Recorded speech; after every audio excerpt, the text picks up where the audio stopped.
appelle mon ambassade. Donc il appelle l'ambassade de Côte d'Ivoire au Danemark. Et donc quand le téléphone sonne, c'est lui-même, le policier me donne son propre téléphone. Hein. Il compose de son propre téléphone, il me donne, il tient. Il prend, allô? Je suis le maréchal de logique, Kounyo Christ Yvon Matricule, escadron, Il dit oui. Il dit ok.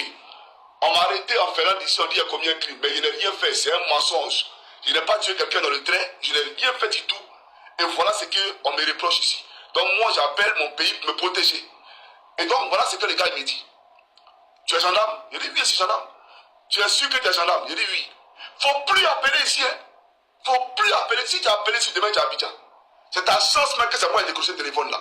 Où il n'était pas là. Il était en train de faire mes affaires. Ouattara m'a renvoyé. Je prenais mes affaires comme ça. Et puis le téléphone a sonné, puis il a décroché. C'est ta chance et puis il a décroché. Dieu venait de me sauver une deuxième fois. Tu comprends quoi? Dieu là, il venait de me sauver une deuxième fois. Et le gars qui a fait s'appelle Zoku. Il travaillait à l'ambassade de Côte d'Ivoire au Danemark. J'ai dit son nom parce qu'il rend témoignage de ce qui est vrai. Et je lui dis, prends le numéro de ma grande soeur, il faut l'appeler pour lui dire que j'ai été arrêté. Et il prend le numéro de ma soeur, il appelle ma soeur. Le policier, il finit. Il me dit, tiens, il faut signer papier, c'est asile. Je dis, non, moi, je ne signe pas ça là. C'est papier qui est écrit dans ta langue. Moi, je ne comprends pas ce qui est écrit. Si tu as écrit que tu as égorgé Johnny, est-ce que moi, c'est ce que j'ai écrit là-bas? Moi, je ne peux pas signer papier ça là. Je ne peux jamais signer ça là même. Il dit, tu ne signes pas. Il dit, non, je ne signe pas papier là. Donc maintenant, il appelle la police, la police municipale. Et la police arrive maintenant à la frontière pour venir me chercher. Mais il faut dire comment ils sont en train les policiers. Il dit, tu es mauvais. Tu es mauvais. Dans ton pays, il y aura la guerre. La guerre va arriver ici. Et puis tu as fui. Et puis tu as vu la situation qui travaille actuellement là. Toi, tu ne sais pas qu'il y a la guerre dans mon pays là-bas. Et moi, il te dit, toi, tu m'as plaqué. Moi, je te dis que c'est gendarme. Toi, j'ai oublié le passage, j'ai oublié. Voilà. Monsieur Sokou là, il m'a dit, il faut leur dire que tu es gendarme. Il faut leur dire.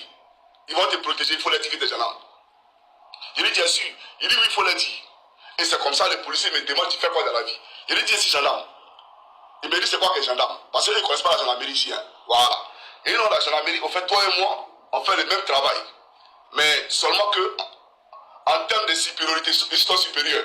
Voilà. Moi, je suis supérieur. Voilà la traduction. Et puis, elle a fait la traduction. Et il comprend qu'il a en face de lui encore habillé. Donc, il baisse d'un ton. Et maintenant, il me demande, il faut signer, tu veux asile. Je dis, moi, je ne suis pas venu pour ça, mais moi, à Paris. Moi, je vais chez ma grand-soeur à Paris. Donc, on va au mouvement des asiles. Je ne suis pas dedans. Et voilà comment lui et moi, on ne s'entend pas. Et il appelle la police pour venir me chercher. Et on m'envoie en prison maintenant, dans une ville, à La Pelanta.